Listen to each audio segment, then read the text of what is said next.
বহরের সমুদ্র, থমকে গেছে ট্যাঙ্কারের সারি, রেডিওতে ভেসে আসছে জরুরি বার্তা, সাময়িকভাবে বন্ধ হরমুজ প্রণালী। আর সেই ঘোষণায় দুনিয়া জুড়ে কাঁপিয়ে দিয়েছে তেলের বাজার। কারণ বিশ্বের মোট তেলের প্রায় 20% পরিবাহিত হয় এই সরু জলপথ দিয়েই।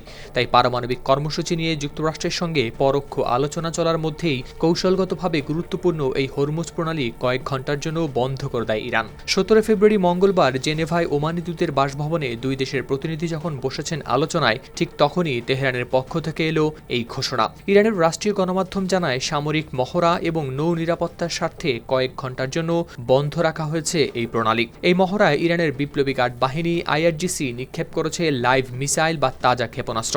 মার্কিন সংবাদ মাধ্যম এপির প্রতিবেদনে প্রকাশ পেয়েছে এ তথ্য। এদিকে এই কয়েক ঘন্টার বিরতি অস্থিরতা তৈরি করেছে বৈশ্বিক তেলের বাজারে। বিশ্লেষকদের মতে 1980-র দশকের পর এই প্রথম ইরান আন্তর্জাতিকভাবে অত্যন্ত গুরুত্বপূর্ণ এই নৌপথটি বন্ধ করার এমন ঘোষণা দিল। এই সামরিক উত্তেজনার মাঝে ইরানের সর্বোচ্চ নেতা আয়াতুল্লাহ আলী খামেনি ওয়াশিংটনকে হুঁশিয়ারি দিয়ে বলেছেন, বিশ্বের শক্তিশালী সেনাবাহিনীও মাঝে মাঝে এমন চর খেতে পারে যে তারা আর উঠে দাঁড়াতে পারবে না। তিনি মধ্যপ্রাচ্যে মার্কিন নৌবাহিনীর শক্তি বৃদ্ধির দিকে ইঙ্গিত করে বলেন, খরচ বাঁচে 65% পর্যন্ত। ওয়ালটন বিএলডিসি ফ্যান ছড়ায় স্বস্তির সবুজ হাওয়া। যুদ্ধজাহাজের চেয়েও বড় বিপদ হলো সেই অস্ত্র যা ডুবিয়ে দিতে পারে জাহাজকে।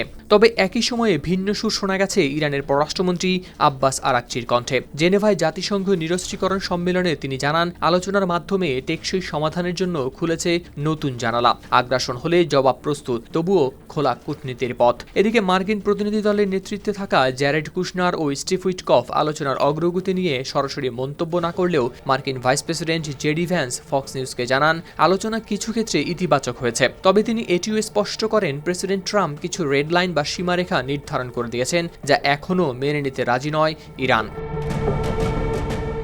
এই টানটান প্রেক্ষাপটের মধ্যেই মধ্যপ্রাচ্যে বাড়ছে যুক্তরাষ্ট্রের সামরিক উপস্থিতি। প্রেসিডেন্ট ডোনাল্ড ট্রাম্প বিশ্বের বৃহত্তম বিমানবাহী রণতরী USS জেরাল্ড আর ফোর্ড মধ্যপ্রাচ্যে পাঠানোর নির্দেশ দিয়েছেন। আগে থেকেই অবস্থান করা USS আব্রাহাম লিঙ্কনের সঙ্গে যোগ দিচ্ছে এই বিশাল সামরিক বহর। এই পাল্টাপাল্টি সামরিক অবস্থান এবং গুরুত্বপূর্ণ নৌপথ বন্ধের সিদ্ধান্তে বিশ্ববাজারে তেলের দামে অস্থিরতা তৈরি হলেও আলোচনার খবর আসার পর কিছুটা কমেছে এর দাম।